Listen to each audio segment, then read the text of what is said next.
Hi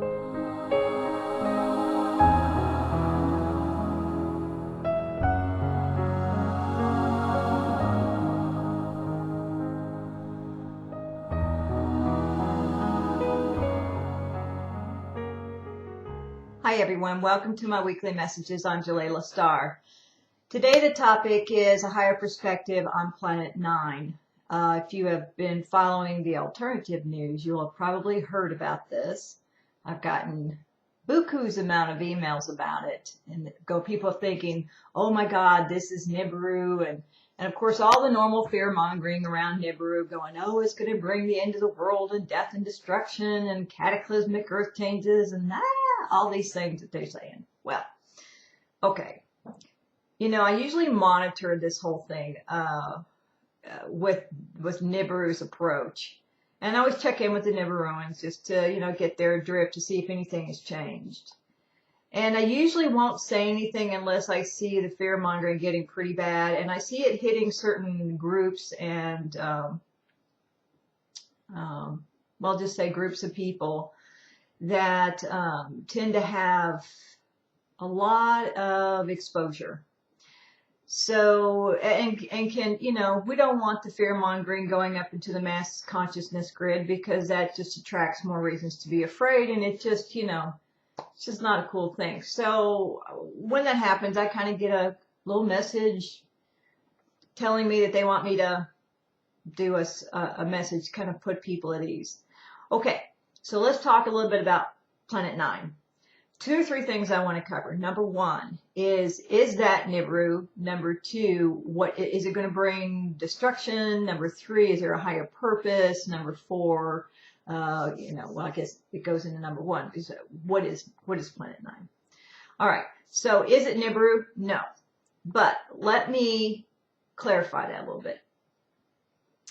There is a lot of confusion around Nibiru because people think that Nibiru is one planet or one star or one battle star, which is what I used to think when I first started, because I didn't know any different myself. So what I've learned over time is that Nibiru is basically a solar system. And not just any solar system. It is the twin solar system to our solar system, because its star is the twin of our star or our sun, because we live in a binary solar system. So, like any star, it has planets that orbit around it. So Nibiru is the name of the home world of the Nibiruans, but they have a sun, and we are their second sun. And there are other planets that orbit with Nibiru. So collectively, you could call it the Nibiru solar system or the Nibiruan solar system. So what is Planet 9? Planet 9, as I am told by the Nibiruans, is not the Nibiru homeworld. It is not Nibiru itself. But it is occupied by Nibiruans as well as their allies. Okay, so let me try to explain that a little bit. Nibiru is that solar system is like a gateway or a United Nations. It's like a United Nations of the galactic of the Federation of Worlds out there. I hate to kind of use the term Galactic Federation because it doesn't completely describe what the Nibiru group is all about. But there are people there from Andromeda, Arcturus, Orion, all over the, Pleiades. Well, Nibiru is basically Pleiadian. But they're from everywhere. Sirius, all these different star systems and places that we have never even heard of yet. We have not even named yet. There are beings there of all different species, all different races. And they work together for the betterment of the galaxy and beyond. So Nibiru is like a UN, but only more functional. So this Planet 9 is a modified planet. It is, from what I am told, it has scientists on it, it has military on it, it has a population, it has, okay, I can't really go into that too much. But what I am told is this planet is coming around at this time, and it's no coincidence. So let's talk about that higher purpose. Planet 9 has people on it and technology on it that can assist humanity. Now, first thing that people think is, well, does that mean they're going to make contact? Well, not publicly. No, they're not. But they have been working with, okay, they're saying not to go there.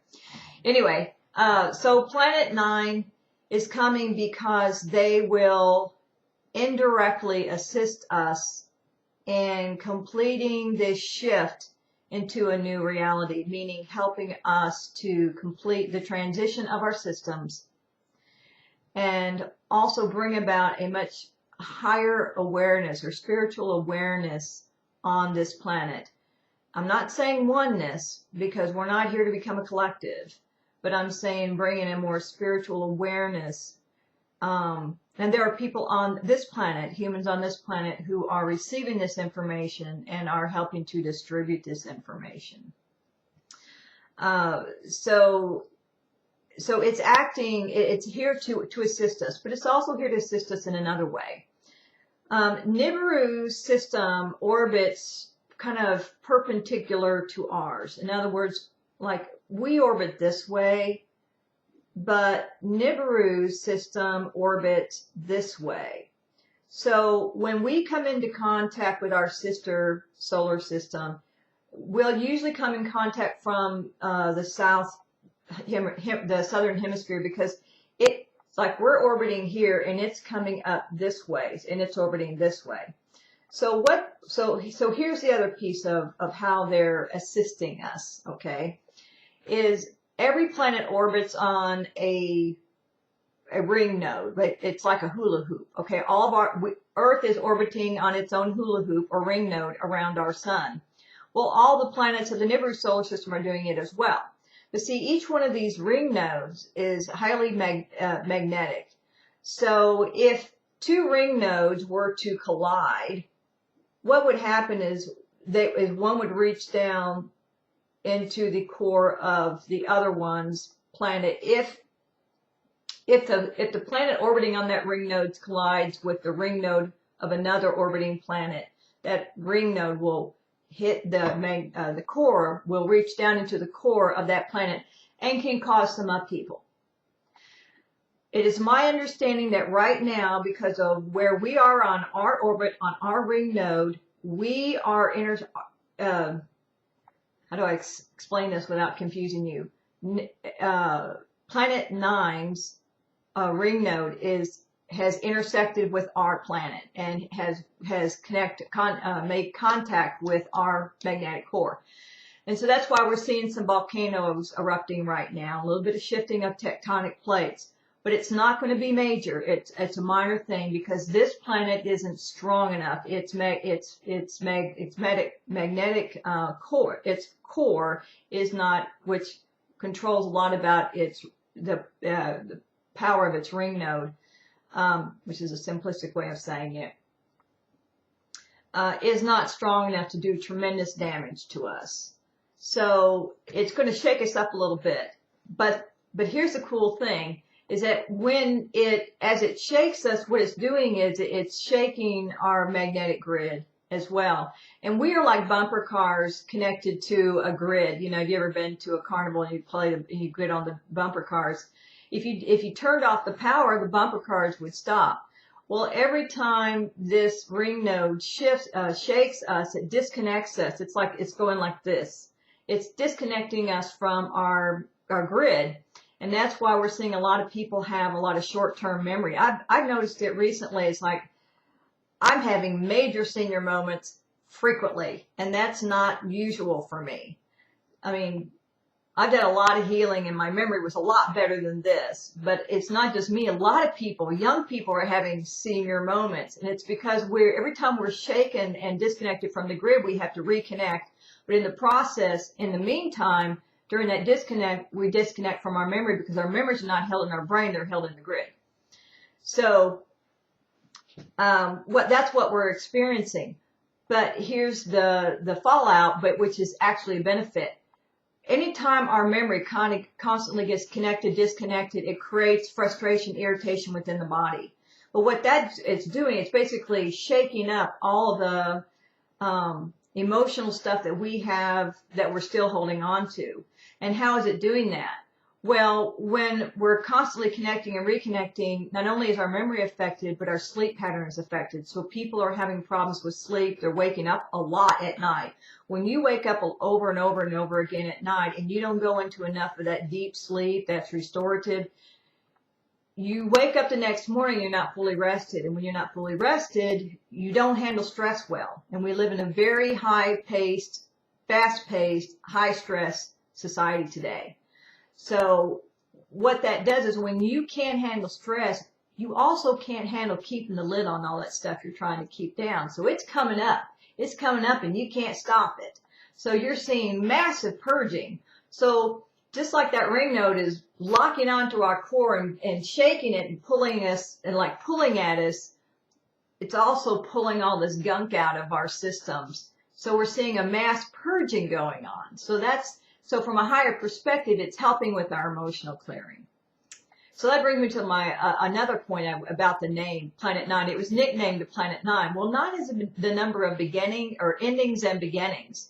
So isn't it perfect that this planet with this name is coming around at this time, helping us in so many ways to complete the ending of the old systems and the beginning of the new systems, which on top of that is helping us get rid of the old emotional stuff and make way and raise our frequency, because we have to stay in alignment with the frequency of this ring node, because it is vibrating on a faster frequency than Earth is, which is one of the other reasons it's causing all this emotional upheaval. So you're seeing both of these benefits from this Planet 9, which I think is really cool. Now, the last thing I want to talk about was, will there be other planets that will come after this, which will do any death and destruction? No. I'm told from the Nibiruans that all the other outer planets, and there's going to be more planets that come through, but we're either going to be too far away from them, and they're not going to be big enough to create any major problems.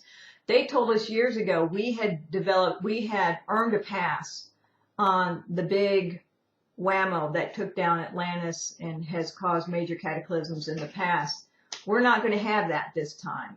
They said as Sedna went by, which they called North Wind, so would be Nibiru's passing. And as I understand it, Nibiru has already gone past. We were on the opposite side of the sun. The sun acts like a shield for us. And in fact, the sun acts like a shield for all these planets. So we might get a glimpse here and there of some of them, but some of them will pass and most of us won't even know. So I think that's what's going on. Planet 9 is coming past. It's really a beneficial planet for us in many ways. There's nothing to be afraid of. Just keep doing your emotional clearing, keep raising your frequency, because people are checking out a lot right now because they're just not, dying, because their time is up. They didn't come here for the big shift. They came here for the time leading up to it. They did their part and they're moving on, and that's okay. But you're going to see a lot of that going on as this planet continues its path. So it's really here for our evolution, and I think many of us are taking advantage of it. I hope this helps, and I guess I'll talk to you next week. Bye-bye.